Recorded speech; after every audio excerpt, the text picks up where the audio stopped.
Retrouvez Smart Bourse avec eToro, leader mondial des plateformes de trading social.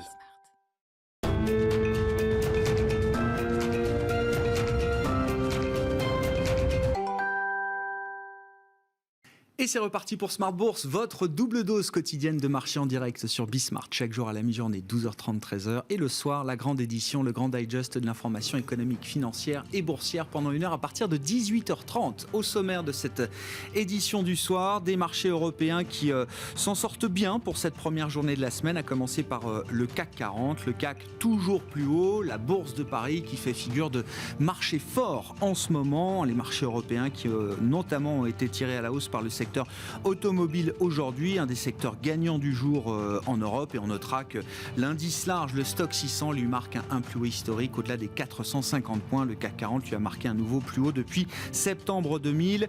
On est monté au-delà de 6550 points au cours de cette séance positive à l'arrivée. Vous aurez le résumé dans un instant avec Nicolas Pagnès depuis la salle de marché de Bourse Direct. Parmi les gros sujets du jour et des prochains jours, la Banque Centrale Européenne qui se réunit ce jeudi. On aura également jeudi le chiffre d'inflation pour le mois de mai aux États-Unis, qui sera la dernière grande statistique avant la réunion de la Fed prévue la semaine prochaine, les 15 et 16 juin. Et puis l'un des gros sujets du moment, c'est la question de la fiscalité mondiale après l'accord du G7 Finance la semaine dernière. On notera d'ailleurs que les grandes valeurs technologiques américaines restent impassibles face à l'accord, le compromis trouvé au sein du G7 Finance, qui est un premier pas, évidemment, ne soyons pas dupes, vers une imposition mondiale élargie pour les grandes multinationales. On parlera de ces sujets avec nos invités de Planète Marché dans un instant. Et puis dans le dernier quart d'heure, focus sur la dette émergente, la dette d'entreprises émergentes. On en parlera avec les spécialistes d'Iveo Capital Partners et le cofondateur d'Iveo Capital Partners qui sera avec nous en plateau, Michael Israël, à suivre à partir de 19h15 en direct.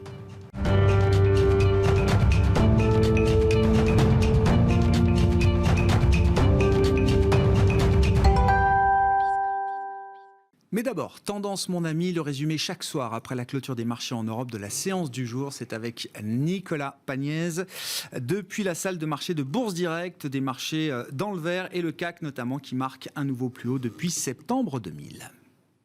Clôture dans le vert ce soir pour le CAC 40 au terme d'une séance qui s'est un peu cherchée dans la matinée avant de prendre la direction de nouveau plus haut depuis plus de 20 ans. Le CAC 40 qui ce soir gagne 0,43% à 6543 points et le CAC 40 qui a même touché en séance les 6560,39 points. Les investisseurs qui ont pu découvrir au sein de cette séance l'indice Sentix ce matin qui mesure la confiance des investisseurs au sein de la zone euro. Celui-ci ressort supérieur aux attentes à 28,1 points pour le mois de juin contre 21 points au mois de mai et une attente du consensus à 26 points. On note également en Chine que les importations ont progressé de façon inédite au mois de mai tandis que les exportations progressent à un rythme beaucoup plus modéré. Après une progression d'un peu plus de 43% au mois d'avril, les importations ont progressé de 51,1% au mois de mai, leur plus forte croissance depuis 2011. La balance commerciale de la Chine sur le mois ressort de son côté à 45,53 milliards de dollars au mois de mai, un niveau supérieur à son niveau au mois d'avril, mais bien inférieur au consensus d'analystes. Les investisseurs qui suivront cette semaine la réunion de politique monétaire de la BCE, mais aussi l'évolution des prix à la consommation aux États-Unis. Une inflation qui sera d'ailleurs scrutée de près et qui pourrait peut-être alimenter encore un peu plus le débat autour d'un éventuel tapering de la Réserve fédérale américaine. Pour l'heure, Janet Yellen a déclaré hier que l'inflation dans le pays devrait avoisiner les 3% cette année. Janet Yellen qui a évidemment rappelé que cette poussée inflationniste ne devrait être que transitoire, mais chose plus surprenante, Janet Yellen a également estimé que les États-Unis font face à des niveaux de taux et d'inflation trop bas depuis une décennie et que ce serait un plus pour le pays si les plans de relance du gouvernement Biden pouvaient entraîner une légère hausse des taux d'intérêt. Et les investisseurs qui ont également pu prendre connaissance aujourd'hui donc de la décision prise lors de la réunion des ministres des Finances du G7 qui sont arrivés à un début d'accord sur une fiscalité à échelle mondiale pour les multinationales. Un accord qui est permis par la nouvelle impulsion donnée par Joe Biden sur le sujet après son élection. L'accord prévoit de mettre en place un taux d'imposition plancher pour les entreprises donc multinationales à un minimum de 15%, mais l'accord prévoit également que les entreprises payent leurs impôts dans les pays où elles vendent leurs produits et services. Une avancée pour contrer les grands groupes internationaux et notamment les GAFA qui peuvent parfois jouer des disparités d'imposition selon les pays. Et en contrepartie, justement, les taxes nationales mises en place jusqu'alors prendront fin, les États-Unis estimant qu'elles visent injustement les entreprises issues principalement de son territoire. Un accord qui doit à présent être entériné par les chefs d'État et de gouvernement du G7, puis par le G20 qui se tiendra lui en juillet. Du côté des valeurs à suivre à présent à la Bourse de Paris, on note que Stellantis est toujours bien orienté ce soir. Stellantis qui gagne 1,7%. Stellantis qui est cependant devancé par Unibail-Rodamco Westfield qui signe la plus forte hausse du CAC 40 à 2,6%, tandis que Publicis suit Stellantis, donc troisième plus forte hausse du CAC 40 ce soir à 1,5% de hausse. On note que les valeurs liées à la technologie recul dans le sillage de la décision du G7. STMicroelectronics qui perd 1,44% ce soir. On note d'ailleurs rapidement aux États-Unis que le Nasdaq évolue dans le rouge depuis l'ouverture. Retour à Paris, Michelin bénéficie de son côté d'un relèvement de recommandation de la part d'UBS qui passe d'un objectif de cours de 140 € à 150 €, estimant que le groupe pourrait relever ses prévisions pour 2021. Le titre Michelin qui a même touché un record aujourd'hui en séance à 133,3 €. Michelin qui clôture ce soir en hausse de 1,42%. Et comme le secteur automobile est bien orienté dans son ensemble, regardons également Renault qui gagne ce soir près de 1%, 0,97% très exactement. Et on finit par l'agenda de la journée de demain. Demain, les investisseurs pourront suivre quelques statistiques au programme. Ils prendront connaissance de l'indice ZOO du climat économique en Allemagne, mais aussi en zone euro. Et ils prendront connaissance de la balance commerciale en France, mais aussi aux États-Unis pour le mois d'avril. Nicolas Pagnès en fil rouge avec nous tout au long de la journée depuis la salle de marché de Bourse Directe sur Bismart.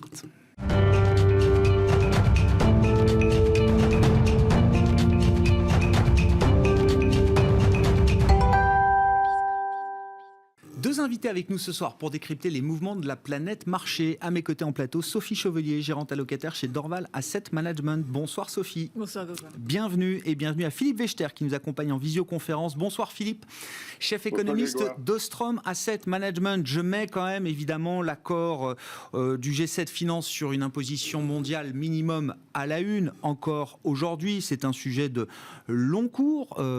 Évidemment, Sophie, peut-être quelques commentaires avec vous pour commencer. Si je prends la vérité du jour sur les marchés, là j'étais en train de regarder les cours de bourse d'Apple, de Facebook, de Microsoft bien sûr, d'Amazon, même si on croit comprendre qu'Amazon, au stade du compromis trouvé, n'est pas tout à fait dans la cible visée par le G7 Finance.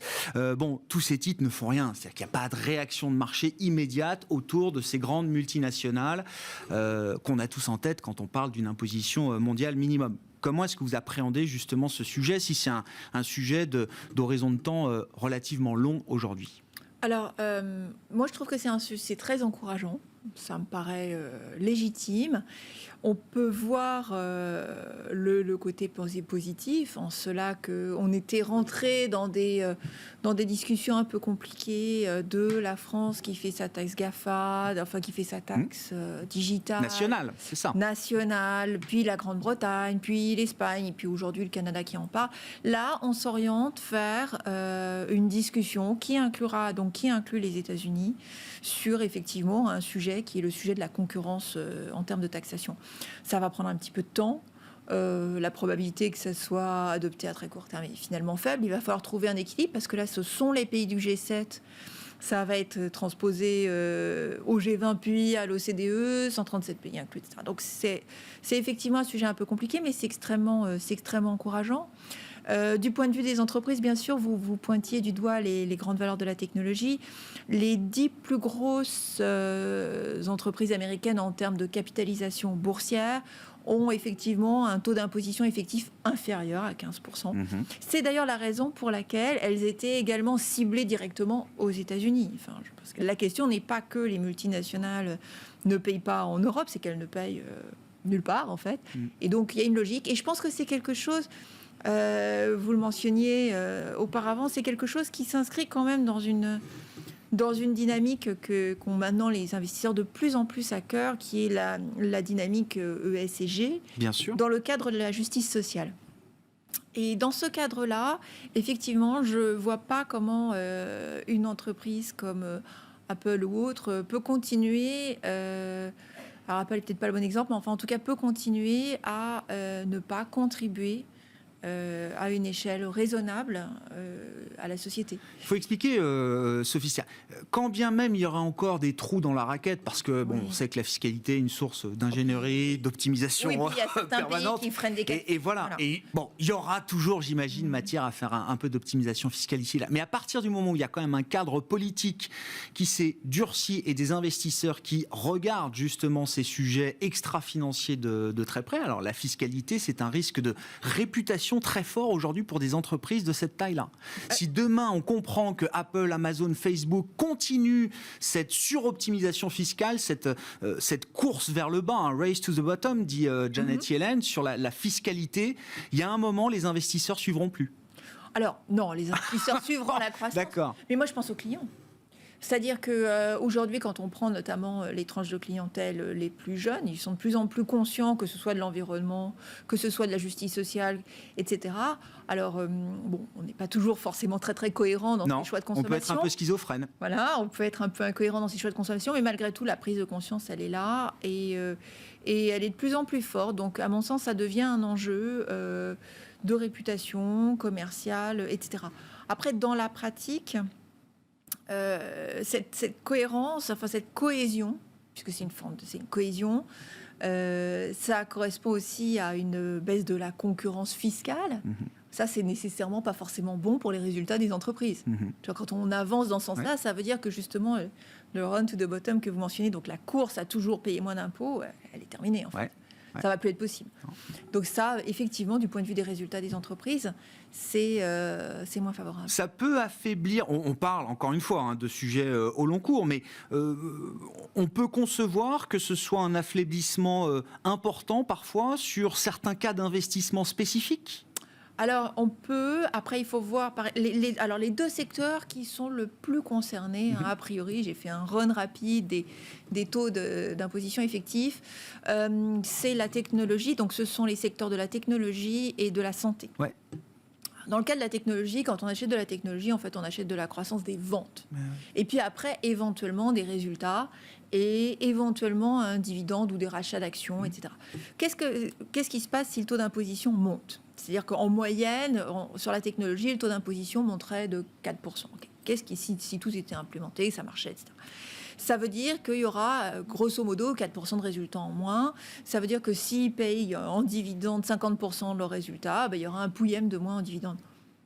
Ouais. À l'échelle et au regard du profil de croissance de la technologie, c'est ténu. Franchement, c'est pas ça qui va remettre en question le fait qu'on ait envie ou pas d'acheter des valeurs technologiques. C'est plus discutable sur les valeurs de santé, qui ont déjà souffert d'un derating, c'est-à-dire d'une réduction de leur valorisation ces dernières années, parce que justement le secteur de la santé aux États-Unis, où les entreprises avaient leur plus grosse marge, est maintenant en discussion, et ça va pas s'arranger. Ça va pas s'arranger avec les démocrates. Donc là, il y a une discussion, parce que les valeurs de la santé étaient des valeurs très très chères, qui payaient finalement un rendement très faible. Maintenant, ce sont des valeurs presque value, donc décotées, qui payent un rendement élevé. Et donc, si le taux de dividende baisse, ça veut dire que le rendement baisse. Alors, elles sont déjà moins attractives du point de vue de la croissance, et après elles perdent un petit peu effectivement d'attractivité du point de vue du rendement. Là il y a quelque chose peut-être éventuellement. Mais on est à front renversé en fait entre les deux sujets, enfin la tech et la santé se retrouvent aux antipodes. Exactement. En la matière. On est sur des sujets qui sont différents. Mais encore une fois, dans les acteurs, il y aura énormément de discrimination parce qu'il y a beaucoup d'acteurs qui ont des taux effectifs d'imposition qui sont assez élevés.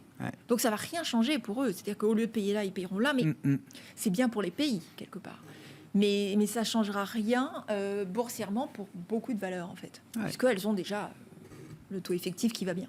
Philippe Wechter, votre regard sur cet accord, c'est un sujet au long cours, effectivement, et on en parle déjà depuis quelques semaines, quelques mois maintenant. On a cet accord au niveau du G7 Finance. Alors, peut-être un mot sur la portée symbolique de l'accord, Philippe, et puis les impacts macro qu'on peut envisager avec une imposition mondiale minimum peut-être dans les années à venir. Alors, il y a beaucoup de questions qui restent pour l'instant sans réponse, notamment comment est-ce qu'on répartira le produit de cet impôt. Mais déjà, sur la portée symbolique de cet accord, qu'est-ce que vous dites ce jour, Philippe ? Mais, quand on discute de cette question de la fiscalité des entreprises, depuis 20, 30, 40 ans, l'idée est de limiter au maximum la fiscalité des entreprises parce qu'on n'a pas envie qu'elles partent.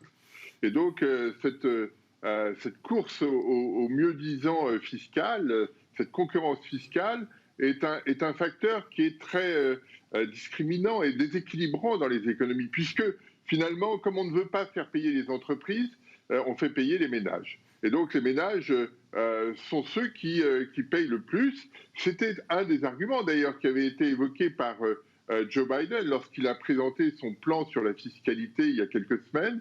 Il disait il n'est pas normal qu'un couple d'Américains moyens paye en taux d'imposition marginale beaucoup plus que des grandes sociétés américaines. Donc ça, c'est un premier point. Le deuxième point, c'est que la conséquence de cela, c'est que ça inverse le rapport de force entre les États et les entreprises. Si tous les États se mettent d'accord, alors faisons l'hypothèse que l'accord du G7 se généralise, ça veut dire que les entreprises n'ont plus les mêmes marges de manœuvre vis-à-vis des États. Et donc, les États ont la capacité d'imposer des choses davantage aux entreprises. On change l'équilibre des situations. Et là se pose une question qui est celle de l'économie chinoise. On parle du G7, du G20, mais que va faire la Chine dans cette situation? On sait que les sources d'impulsion aujourd'hui de la croissance, et on l'a encore vu aujourd'hui avec les chiffres d'importation chinoise, les chiffres d'impulsion, les sources d'impulsion sont asiatiques. Si l'Asie et la Chine en particulier adoptent des règles qui leur sont spécifiques, comment cet accord va-t-il fonctionner? Donc il y a des questions là-dessus, mais je trouve que ce changement dans le rapport de force est intéressant. La deuxième remarque, c'est que effectivement le détail manque encore un petit peu, mais il y avait un article des Échos aujourd'hui qui indiquait que Amazon finalement pourrait ne pas être concerné par cette situation parce que son taux de marge est inférieur aux 10% qui est évoqué dans l'accord. Alors là-dessus, je pense que il y a juste deux remarques. La première, c'est que Janet Yellen a dit non, vous inquiétez pas, ils seront dedans. Et surtout, Joe Biden, quand il a présenté son plan sur la fiscalité, a cité tout un tas d'entreprises américaines qui ne payaient pas d'impôts. Et il a dit il y a beaucoup d'entreprises américaines qui ne payent pas d'impôts. Il n'a cité qu'un seul nom, c'est Amazon. Donc je ne pense qu'ils ne passeront pas à travers les mailles du filet. Donc voilà, c'est ce point-là. Alors bien sûr, il y a encore beaucoup de choses à faire. Il y a un point quand même qui va être extrêmement intéressant à suivre dans les prochains mois, au fur et à mesure que cet accord sera mis en place. C'est que aujourd'hui, que font les grandes entreprises en Europe, par exemple, les grandes entreprises américaines en Europe? Elles vont tous à Dublin et elles mettent leur profit à Dublin pour bénéficier effectivement d'un taux d'imposition très faible en Irlande. Alors ça va changer parce que normalement l'imposition sera fonction du lieu où sera fait le chiffre d'affaires et non pas le lieu où sont rapatriés les profits. Ça change quand même pas mal les choses parce que les entreprises américaines sur la techno ne font pas tout leur chiffre d'affaires en Irlande. Donc il va y avoir un changement d'équilibre assez significatif qui va avoir une conséquence sur les chiffres macroéconomiques européens. C'est que depuis quelque temps, les données irlandaises connaissent une volatilité absolument phénoménale, juste liée à des phénomènes de rapatriement de capitaux. Donc ça va disparaître. Mais surtout, les entreprises américaines qui rapatrient leurs capitaux dans des paradis fiscaux utilisent ces profits, enfin veulent limiter le risque sur ce cash dont elles disposent, et donc elles achètent des T-bonds dans une ampleur considérable. Si cette capacité d'optimisation, d'évasion fiscale, on choisit le mot comme on veut, n'a plus lieu d'être, eh bien ces achats de T-bonds n'auront plus lieu d'être. Les entreprises américaines auront la tentation de rapatrier aux États-Unis tout ce cash, parce qu'elles n'auront plus d'intérêt particulier à le maintenir à l'étranger. Elles paieront des impôts ici ou là, mais elles n'auront plus d'intérêt particulier à maintenir se cachent à l'étranger. Donc, elles risquent de vendre beaucoup de T-bonds dans les mois qui viennent, au moment où l'accord sera mis. Et puis, que vont-elles faire de ce cash qui sera rapatrié aux États-Unis? Le risque, c'est qu'elles fassent comme elles le font généralement depuis au moins une décennie, c'est qu'elles rachètent leurs actions. Donc, les conséquences macroéconomiques de tout cela sont peut-être un peu plus complexes que celles uniquement à regarder la fiscalité, parce que ça aura une incidence sur les niveaux de taux des obligations américaines, et puis sur la question de la valorisation des actions américaines si ce cash est utilisé pour racheter, est utilisé par les entreprises pour racheter leurs propres actions. Donc on a encore beaucoup de choses à regarder, mais on a une situation qui bouge, et c'est ça qui est intéressant. C'est-à-dire qu'on voit bien qu'avec l'arrivée de Joe Biden, les choses se mettent en place. Ce cadre assez global était discuté de longue date à l'OCDE, mais les Américains mettaient leur veto systématiquement. Là, le veto est levé, et donc cette situation, ce changement, ce nouvel équilibre fiscal peut se mettre en place, et on rentre dans une logique qui va être intéressante, d'autant plus que on va avoir c'est probablement une étape supplémentaire dans la bataille, je l'évoquais un peu tout à l'heure, mais on peut le dire autrement, de la bataille entre les États-Unis et la Chine par ce biais-là. Donc il y a encore beaucoup de choses sur lesquelles on doit réfléchir, mais qui vont être fascinants dans les prochaines années. Mais le point intéressant, c'est que probablement, si cet accord est validé, les grandes entreprises auront certainement moins de poids. Et ce qui va être intéressant aussi, toujours dans ce cadre-là, dans cette idée qu'il y a aux États-Unis de pointer du doigt les grandes entreprises, c'est que il y a beaucoup de discussions sur le cadre concurrentiel, sur la politique industrielle américaine, et on ne parle pas, la question n'est pas celle du démantèlement parce que c'est trop complexe, mais il y a de vraies discussions sur la situation des entreprises en tant que telles, des très grandes entreprises qui ont des situations de monopole aux États-Unis et sur d'autres marchés. Et donc il va y avoir un équilibre qui va changer si effectivement la politique industrielle américaine change, si la situation, le cadre concurrentiel change aux États-Unis, et si la fiscalité évolue en phase avec ce qui a été fait ce week-end. Le dernier point, c'est que 15%, c'est peut-être pas assez.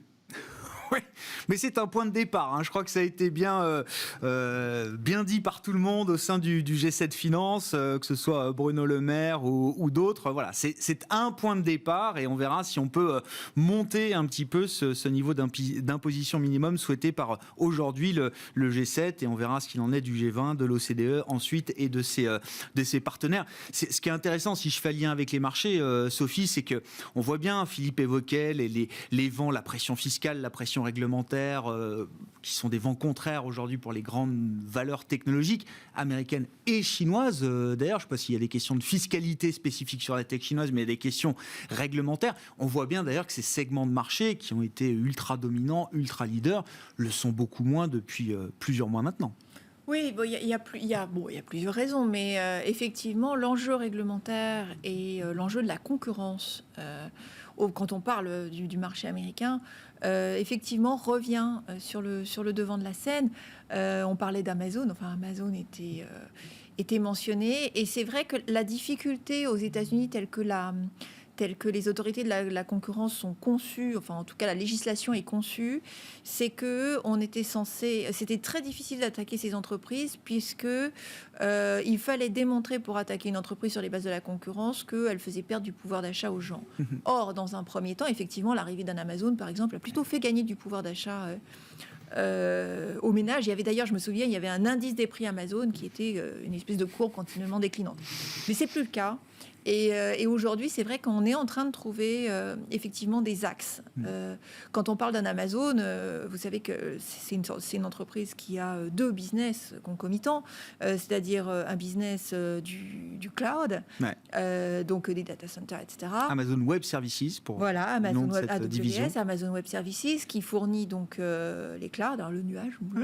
Et puis numéro 1 mondial. Hein. Voilà, Oui. le numéro. Et puis le e-commerce. Et on sait aujourd'hui que effectivement Amazon ne gagne pas d'argent dans le e-commerce, mais par contre gagne des fortunes chez AWS, et parce qu'en fait il se sert du e-commerce pour recruter des clients pour son activité de cloud, ce qui lui permet, avec la surrentabilité de l'activité de cloud, de, entre guillemets, mettre en place des pratiques de dumping, donc de vente, notamment avec le système des livraisons, en tout cas de faire de la livraison à perte, puisque... Voilà, donc c'est quelque chose que ne reconnaîtra jamais Amazon, mais c'est des sujets sur lesquels effectivement maintenant ils vont Il y a des angles d'attaque peut-être un peu plus évidents. Il y a des angles d'attaque qui apparaissent plus évidents maintenant que ce n'était le cas par le passé. Aussi parce que cet effet baisse de prix qu'on a eu pendant tous les débuts d'Amazon n'est plus réel. Donc le consommateur ne bénéficie plus maintenant de ces effets-là. Petite parenthèse, ou plutôt prolongeons la discussion, mais du côté de la tech chinoise, Sophie, parce que si on parle d'hypothèses sur la réglementation américaine, en Chine, c'est déjà une réalité beaucoup plus matérielle. Est-ce que la Chine prend un coup d'avance justement en termes de réglementation de ces grandes entités technologiques, fintech ou autres ? Est-ce que pour l'investisseur, ça veut dire que le plus dur est peut-être déjà derrière nous, de ce point de vue-là, du point de vue de la pression réglementaire, du resserrement réglementaire chinois, et après quelques mois de sous-performance, est-ce que pour l'investisseur, c'est déjà un terrain qui se dégage un peu plus pour revenir peut-être sur ces marchés chinois, qui sont eux aussi très tournés vers la tech désormais, notamment quand on investit depuis l'international vers les marchés chinois. Dans le MSCI China. Ouais. Alors, tactiquement, j'aurais tendance à dire oui, parce qu'on a eu une consolidation sur l'indice technologique chinois où il y a toutes les grandes valeurs. On ne parle pas de micro-cap, on parle vraiment des Alibaba, Tencent, Baidu, etc., qui sont vraiment des leaders, qui sont les équivalents d'un Google, d'un Amazon, etc. On a eu une consolidation d'une 20% sur une période de temps extrêmement courte. Mais pourquoi ? On a eu cette consolidation pour une raison qui est, à mon avis, négatif sur le long terme, c'est la reprise en main de plus en plus ferme du gouvernement chinois sur ces entreprises du secteur privé. Et donc maintenant, que ce soit chez Alibaba ou chez Tencent, etc., il y a un membre du Parti communiste dans tous les conseils d'administration. Il y a un droit de regard beaucoup plus fort sur ce qui est opéré par ces grands groupes privés.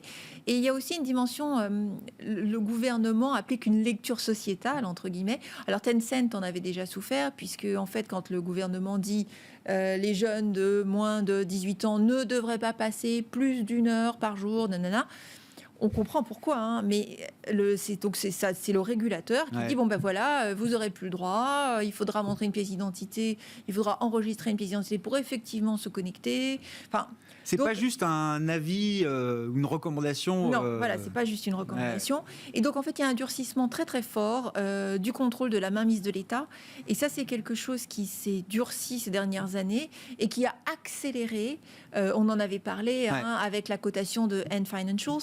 Je ne pense pas que la Chine a un coup d'avance, la Chine avait un coup de retard face à l'explosion, à la croissance débridée.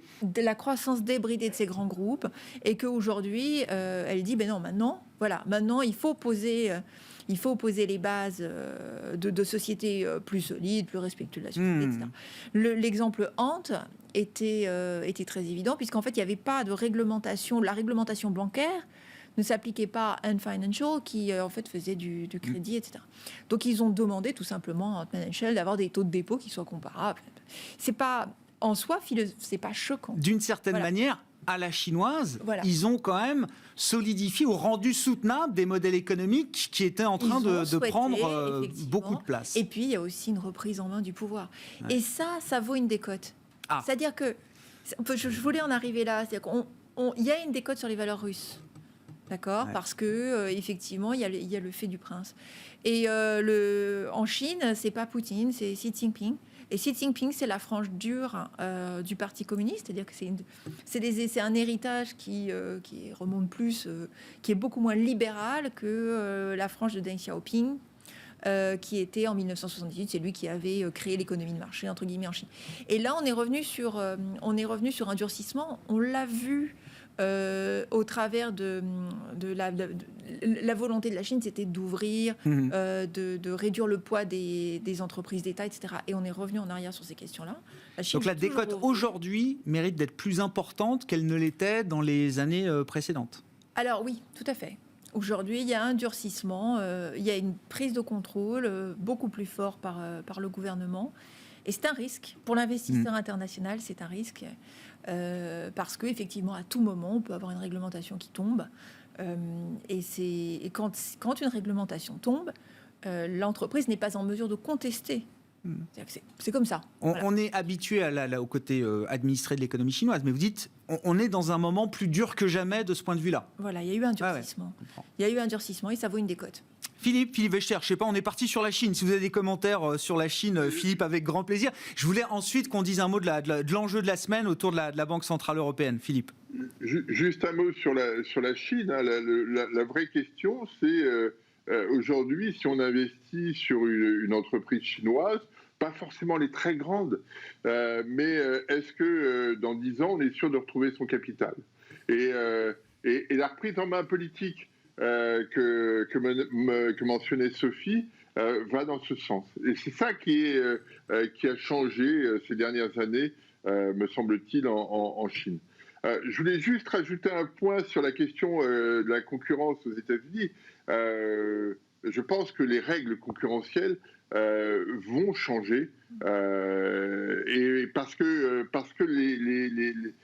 les personnes qui s'en occupent ont des idées assez précises sur le cadre concurrentiel dans lequel doit évoluer l'économie américaine. L'idée derrière est toute simple, c'est que on s'aperçoit que les grandes entreprises américaines qui font rêver, dont on parle, etc., en fait, ont une contribution très médiocre à la productivité américaine. D'abord parce que ce sont des grands groupes, mais avec cette capacité à racheter tous ceux qui leur font de l'ombre ou qui potentiellement pourraient leur faire de l'ombre. Et donc, prenons Google, rachète tous les Google qui naissent et qui demain pourraient les remplacer. Et cette situation est quelque chose qui est très pénalisant sur la productivité américaine. Et c'est un enjeu majeur pour la Maison-Blanche aujourd'hui. L'enjeu fort pour Biden à la Maison-Blanche, pour Janet Yellen au Trésor, c'est de faire de telle sorte que l'économie américaine retrouve une allure qui soit celle des années 50. Hein. On a un peu cette lecture-là quand on lit Joe Biden. Il faut que l'Américain moyen puisse être à nouveau fier de l'Amérique, etc. Enfin, tout le discours un petit peu habituel, malgré tout, sur les États-Unis. Et donc, il est probable que ces grandes entreprises vont voir devant eux des changements de réglementation qui permettront probablement de redynamiser cette productivité. Et ça veut dire que l'équilibre, là aussi, des grandes entreprises va changer de façon importante. Et de ce point de vue-là, si tous les éléments qui ont été qui ont été jetés par l'administration Biden prennent corps, on aura dans 3 ans et demi maintenant une économie qui aura probablement une tête très différentes de celles qu'on a aujourd'hui. Une décennie très différente pour les GAFAM de celle qu'on vient de vivre. Donc, on suivra ça évidemment pas à pas. Sur la Banque Centrale Européenne, pour avancer un peu sur les sujets, Philippe, quel est l'enjeu cette semaine pour la BCE qui laisse le goût quand même d'une communication un peu compliquée, un peu hésitante, avec un programme d'urgence pandémique dont la date de fin a été fixée à mars 2022. Oui, enfin, il y a deux choses sur la Banque Centrale Européenne. La première chose, c'est que la Fed a annoncé qu'elle ferait peut-être du tapering, c'est-à-dire qu'elle réduirait à un moment donné, dans le futur, peut-être en 2022, ses achats d'actifs. Et il y a une espèce de transposition immédiate de ce qui se passait aux États-Unis à l'Europe. Les choses ne sont pas tout à fait similaires aux États-Unis et en Europe. Il y a des plans de relance aux États-Unis qu'on n'a pas en Europe. Et le plan de relance qui a été signé il y a 10 jours en Europe, parce que tous les pays ont validé le cadre, ce plan de relance n'a pas du tout la même allure que les plans de relance américains, ou tout au moins le premier. Sont des plans plutôt à long terme, etc. Ça ne va pas créer une impulsion de croissance immédiate. Donc, on n'est pas du tout dans la même configuration. On profite là très nettement de l'impulsion chinoise, mais cette dynamique, au-delà des effets de rattrapage dont on parle beaucoup, mais la dynamique, elle n'est pas interne à l'économie européenne, elle est très largement en provenance du reste du monde. Donc, on ne peut pas calquer la situation américaine sur la situation européenne. C'est pour ça qu'un certain nombre de membres de la Banque Centrale Européenne ont évoqué depuis une dizaine de jours le fait qu'il n'était pas question pour l'instant de réduire le PEPP. Et donc ça, c'est le premier point. Le deuxième point, c'est que il y a encore du temps, parce que malgré tout, la convergence vers le niveau d'activité de 2019 sera un peu plus longue qu'aux États-Unis, et la Banque Centrale Européenne n'a pas envie d'aller trop vite sur ces questions, n'a pas envie de se lier les mains demain si la situation changeait, si on n'avait pas cette autonomie de croissance qu'on souhaite avoir. La BCE veut être capable de réagir et de ne pas être contrainte par des engagements trop forts. Donc je pense que jeudi, on n'aura probablement pas grand-chose de neuf, et il n'y aura certainement pas d'annonce comme quoi la BCE changera son mode de fonctionnement et le mode de fonctionnement du PEPP. Bon, mais ne pas faire grand-chose, dans certains cas, c'est important. Et il faut savoir ne pas faire grand-chose, comme vous dites, quand on est une banque centrale, ne pas céder, par exemple, à la tentation d'être un peu trop enthousiaste ou optimiste sur la reprise. Quand vous regardez le cas d'investissement boursier en Europe aujourd'hui, Sophie, est-ce que les actions européennes sont en train de vivre leur meilleure vie, comme disent les jeunes aujourd'hui? Mais non, mais c'est quand même le sentiment qu'on a. Alors, c'est vrai que... Au-delà de la politique monétaire, la zone qui n'est pas complétée, etc. Tous les sujets qu'on connaît. Effectivement, nous n'avons pas de risque de surchauffe en Europe, en tout cas. Donc, ce ne sont pas les États-Unis. Non, effectivement, boursièrement, après la phase donc, de très forte surperformance américaine, puisque eux ont réouvert l'économie plus rapidement que nous sommes effectivement dans cette phase très favorable où on va chercher les secteurs en retard les uns après les autres. D'ailleurs, j'ai entendu qu'aujourd'hui, Stellantis faisait une très très bonne journée. Ouais. L'auto, en général. Ouais. Voilà, l'automobile, c'est un des secteurs cycliques encore en retard. On a rebalancé aussi, on a rééquilibré les banques qui avaient énormément baissé et qui, à notre sens, ont encore du potentiel. Donc la réflation en Europe a encore de la place. Oui, et c'est un potentiel que vous mesurez comment? Parce que, évidemment, quand on suit, l'émission est quotidienne, donc on en parle tous les jours, et jour après jour, semaine après semaine, mois après mois, on se demande quand est-ce que pendant combien de temps ce momentum, la surperformance relative, notamment de l'Europe par rapport aux États-Unis, combien de temps est-ce que cette situation va pouvoir durer? Vous dites qu'il y a encore du potentiel qui ne s'est pas complètement exprimé. Alors, il y a des questions de valorisation relative, et puis il y a aussi des questions de réouverture. C'est-à-dire que nous, on est, en termes de campagne vaccinale, en termes de réouverture, on est en train de progresser vers ça. Et on n'y est pas encore. Les États-Unis sont beaucoup plus avancés que nous. Et je dirais que s'il n'y a pas d'accident boursier aux États-Unis, puisqu'en fait... il ne faut quand même pas se leurrer. Si les États-Unis baissent violemment, on ne va pas monter. Donc il y a quand même un co-mouvement. les investisseurs continuent effectivement à aller chercher des histoires en retard, puisque les États-Unis, eux, pour le coup, sont proches de sont au plus haut historique, et en termes de valorisation, sont finalement relativement chers. Donc on a encore de la place en Europe du point de vue de la valorisation et du point de vue du rattrapage des résultats. C'est certes plus lent pour les raisons qu'on a évoquées, mais ça s'opère également. Qu'est-ce qui marquera la fin de ce mouvement, Sophie là ? Quelle sera l'inflexion, le point d'inflexion qui fait que le cas deviendra un peu moins favorable peut-être ? Alors, de toute façon, effectivement, il va y avoir pas mal d'interrogations. Enfin, il y a déjà beaucoup d'interrogations autour de l'inflation. Même si c'est un problème qui, pour le moment, est plus américain, on a aussi de l'inflation transitoire en Europe.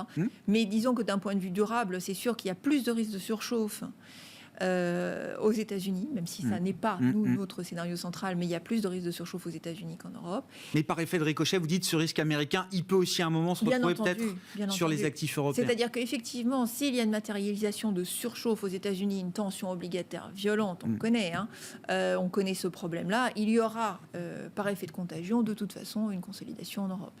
On va pas être complet, on n'est pas protégé. Effectivement, d'une phase de resserrement des conditions financières aux États-Unis qui interviendrait parce que finalement l'inflation sort du cadre, donc la Fed est prise au piège entre guillemets, l'inflation sort du cadre de ce qui est tolérable. Ce risque américain, c'est un risque qui grandit, je sais pas, par rapport, ça fait des mois qu'on en discute là aussi du risque de surchauffe, après quelques statistiques un peu fortes d'inflation, c'est un risque grandissant, stable. Pour moi, c'est un risque stable, mais c'est un risque. C'est-à-dire que c'est pas aujourd'hui ce que nous retenons comme la probabilité la plus forte, mais c'est un risque. L'impulsion budgétaire est inédite. Le taux d'épargne des ménages a énormément monté, et il y a des gens extrêmement intelligents aux États-Unis qui commencent à dire effectivement non, là on est vraiment à risque de voir une accélération plus durable de l'inflation, et ça nous mettrait boursièrement dans un environnement qu'on qualifie de boom-bust, c'est-à-dire que ça accélère très fort, l'inflation accélère, on ne peut pas non plus avoir un dérapage de l'inflation, et donc la Fed est contrainte à resserrer les conditions financières. Ce faisant, elle arrête l'économie. Et donc, boom, bust. C'est-à-dire, ça explose et puis ça se crache. Et bon, c'est vraiment, je dirais qu'entre guillemets, c'est le scénario noir. Après, qu'est-ce qui va se passer ? On est aujourd'hui, qu'est-ce qui peut arrêter le marché, tout simplement ? C'est qu'on est dans la phase de rattrapage des résultats et puis on va se normaliser. Et les niveaux de valorisation étant assez élevés, voilà, on va simplement caler. À un moment, on va caler. Eh bien, on suivra ça avec la séquence Banque centrale là, qui reprend avant les mois d'été, donc la BCE ce jeudi et la Réserve fédérale américaine la semaine prochaine. Merci beaucoup, merci d'avoir passé ce moment avec nous pour discuter des enjeux de marché. Sophie Chevelier qui est à mes côtés en plateau, gérante allocataire chez Dorval Asset Management. Et merci beaucoup à Philippe Wechter de nous avoir accompagnés à distance en visioconférence, chef économiste d'Ostrom Asset Management.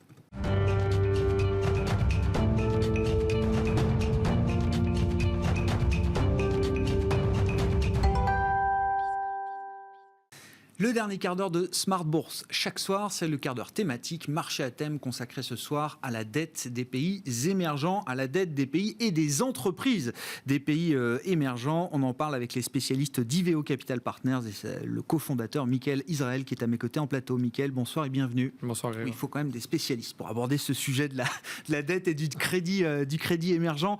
On va y venir notamment sur comment le marché est positionné aujourd'hui sur la question de la dette émergente. Mais question très ouverte sur la macro, la big picture macroéconomique globale aujourd'hui. Quelle évaluation vous faites à ce stade de cette reprise, alors désynchronisée, mais quand même assez forte quand on regarde les États-Unis, l'Europe demain?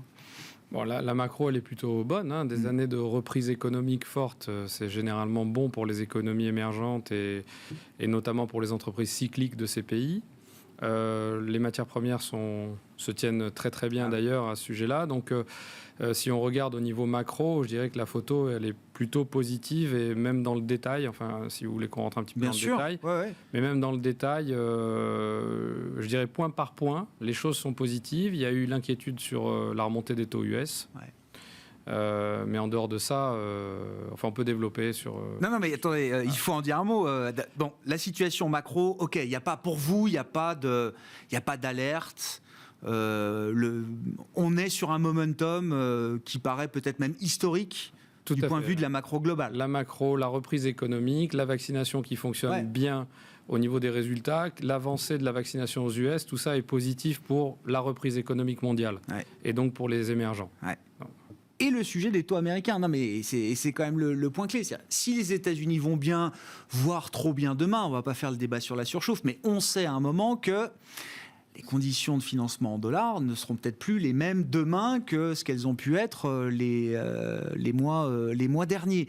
Et très souvent, dans le schéma des marchés, quand ça se resserre en dollars, on regarde du côté des émergents et il y a une espèce de trade-off assez classique. Le dollar monte, les émergents baissent.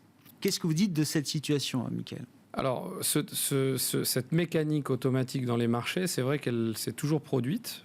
Cette année, pas spécialement. Pourquoi ? Je crois qu'on en avait déjà parlé. Il y a quand même quelque chose qui est assez différent aujourd'hui que ça ne l'était par le passé. D'abord, il y a une vraie dédollarisation des économies émergentes depuis, on va dire, sur les 20 dernières années. Et cette dédollarisation fait que le serpent de mer qui consistait à dire si les taux US remontent, qu'est-ce qui va se passer ? Je vais avoir un renchérissement de la dette en dollars pour les pays émergents qui sont très endettés en dollars et donc qui deviennent vulnérables. Le corollaire de ça, c'était souvent que comme les taux US remontaient, le dollar s'appréciait face aux devises émergentes. Donc on avait un double effet. C'est-à-dire qu'on avait aussi cette problématique de remboursement d'une dette externe avec des revenus, pour la partie des revenus locaux qui se dévalorisaient. Donc tout ça créait une forme de panique parce qu'il y avait cette vulnérabilité structurelle. Ça fait quand même assez longtemps maintenant qu'elle est, pour ne pas dire plus là, en tout cas elle est de moins en moins là, ça c'est une certitude. Et si on regarde aujourd'hui, on a fait un petit exercice pour comparer les situations. D'abord, les situations des balances courantes aujourd'hui des pays émergents. Il y a toujours des exceptions dans les pays émergents, il y a toujours des pays qui ont ces vulnérabilités, mais dans l'ensemble, la situation des balances courantes est très positive, mieux qu'en 2013. Époque où quand même on était encore dans la fin du commodity boom, on avait une situation qui était très florissante pour les économies émergentes, mais surtout, ce qui est très différent, c'est qu'on a notamment des balances courantes excédentaires, mais en parallèle de ça, des monnaies qui ne sont pas surévaluées, alors qu'en 2013, elles étaient surévaluées. Donc on a une situation qui est franchement positive, avec deux autres petites choses sur la macro, des banques centrales qui ont des marges de manœuvre parce qu'elles ont toutes baissé leurs taux. Donc aujourd'hui, s'il y a un cycle de remontée des taux aux US, elles peuvent suivre. Elles peuvent suivre, exactement. Ouais. Et puis, peut-être de manière anecdotique, mais ça mérite d'être souligné, on regardait le déficit budgétaire qui a été créé par le Covid. Aujourd'hui, à plus de 80%, il a été financé en devise locale dans les pays émergents. Donc on n'est pas dans cette dépendance massive au dollar. Vous dites beaucoup de ces pays émergents qui ont vécu des crises de change régulièrement ces dernières années ont fait leur devoir, ont appris à vivre différemment avec moins de dollars. Est-ce que le marché a fait son travail par rapport à ça, Mickaël ? Est-ce que le marché reconnaît que la situation est différente aujourd'hui du point de vue des émergents dans le contexte que vous décrivez ? Ou est-ce que non, justement, le marché fonctionne encore avec un logiciel un peu daté ? Non, moi je crois qu'il fait la différence au regard des performances depuis le début de l'année. Il y a quand même eu un vrai sujet d'inflation, un vrai sujet de remontée des taux. Ce n'est pas un thème qui n'est pas du tout considéré par les marchés. Et sur le crédit, il n'y a pas eu de sell-off sur les émergents. Au contraire, les marchés primaires se sont super bien tenus. Les rendements sont au plus bas. Je parle des rendements dans leur ensemble, je ne parle pas des spreads. Les rendements sont au plus bas. Non, je pense que les marchés commencent vraiment aussi à faire la différence. Et les pays qui sont identifiés, les céréales, voilà, ceux qui ont vraiment des problèmes de balance courante. Les usual suspects. Exactement. Bon. Ceux-là, ils sont toujours un petit peu dans la tourmente quand il y a du stress sur la montée des taux, mais ce n'est pas la panique. Ouais, et vous dites le marché regarde la situation des émergents de manière beaucoup plus apaisée.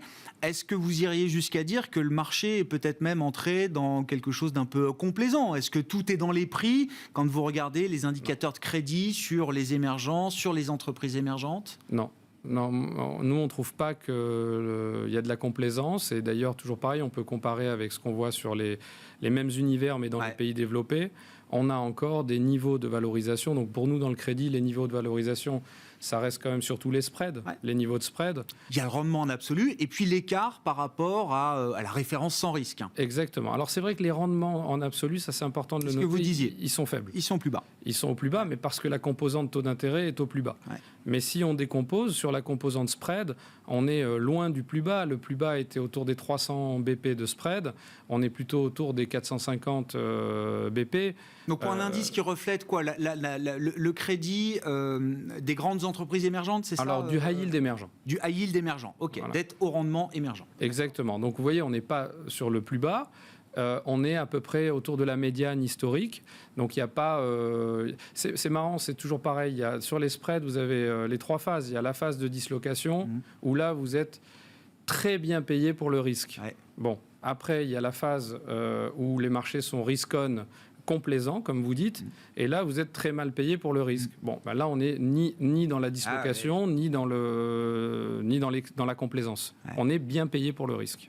Et vous dites, redonnez-moi le spread là aujourd'hui autour des 430, 450 sur le high yield. Par rapport à un plus bas qui a été autour des 300.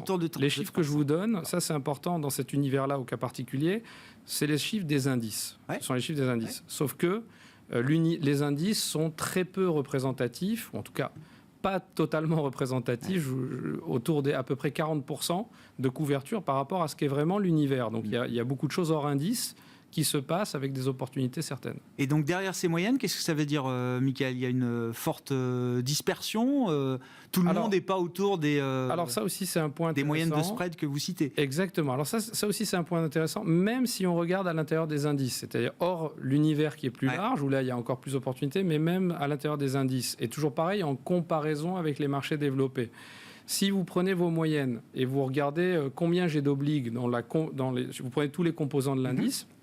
Combien j'ai d'obligations qui ont un spread dont l'écart est à peu près de moins de 100 bips, 100 BP de la moyenne. Par rapport à la moyenne. Par rapport à la moyenne. Dans les pays développés, sur le high yield, on est à peu près à 50, voire 60% des composants qui ont moins de 100 BP d'écart avec la moyenne affichée.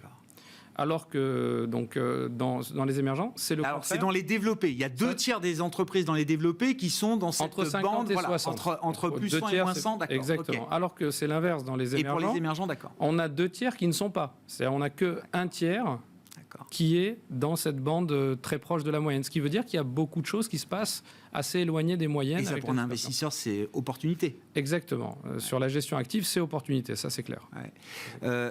Et qu'est-ce que ça veut dire de la classe d'actifs crédit à yield émergent aujourd'hui, Mickaël? Alors déjà à travers les fonds peut-être d'IVO, enfin, en termes de performance, qu'est-ce que ça donne par exemple sur un fonds IVO et à quoi vous le comparez aujourd'hui? C'est-à-dire qu'on est quand même sur une partie, alors c'est du crédit, fixed income, mais c'est quand même risqué. C'est-à-dire qu'on est quand même plutôt sur des classes d'actifs dites risquées aujourd'hui. À quoi vous le comparez aujourd'hui?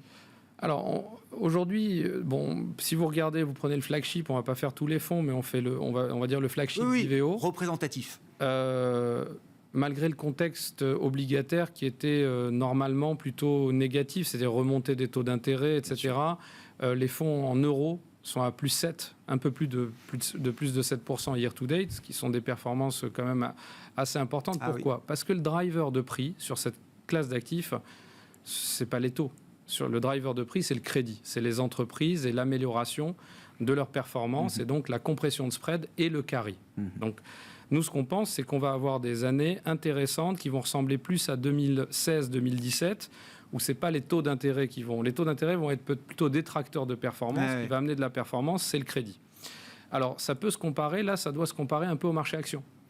Pourquoi ? Je ne dis pas pour les expected return, enfin, excusez-moi pour l'anglicisme. Pour les retours, les espérances de gain. Les espérances de gain. Non, c'est pas la même approche. Je dis ça parce que, qu'est-ce qu'on entend quand on parle avec nos investisseurs ? C'est que ça a pas mal monté sur l'equity, et donc, du coup, il y a des upsides, aujourd'hui, en tout cas limités, où il y a des discussions sur le fait que les upsides sont plus limités. C'est sûr que plus ça monte, plus les upsides sont limités. Et nous, ce qu'on voit, c'est qu'en l'analyse du risk-return, on trouve qu'on est très bien payé sur notre classe d'actifs. Parce qu'on a à la fois des rendements relativement élevés. Toujours sur le flagship, on est autour des 8% de rendement sur une duration d'à peu près un peu plus de 3. Donc on a quand même un vrai rendement embarqué dans ces fonds-là. Et en risque, on a des configurations qui sont bonnes avec des risques de défaut qui sont très faibles. Mais déjà là, sur les mois passés, il va falloir qu'on s'arrête, Mickaël, mais j'ai pas en tête la performance de l'indice émergent au total, mais c'est quoi, du plus Sur la partie high yield, Ouais. on est à peu près à un petit peu plus de 1%. Pourquoi ? Parce que sur la partie de l'indice, il y a plus de duration. D'accord. Et les spreads, comme je vous l'ai dit, étaient plus resserrés. Donc il y a moins eu cette capacité à absorber la remontée des taux et à avoir de la compression de spread que sur la gestion active. Sur la gestion active, on a vu des belles performances sur les fonds dans leur ensemble depuis le début de l'année. Merci beaucoup, Mickaël, d'être venu nous parler de cette classe d'actifs de spécialistes. Effectivement, donc la dette émergente, le crédit high yield émergent, la dette d'entreprise à haut rendement issue des pays émergents. IVO Capital Partners, c'est la spécialité de votre société de gestion. Vous êtes le cofondateur d'IVO Capital Partners, Mickaël Israël, qui était avec nous dans Marché à thème ce soir dans Smart Bourse sur Bismart. Merci.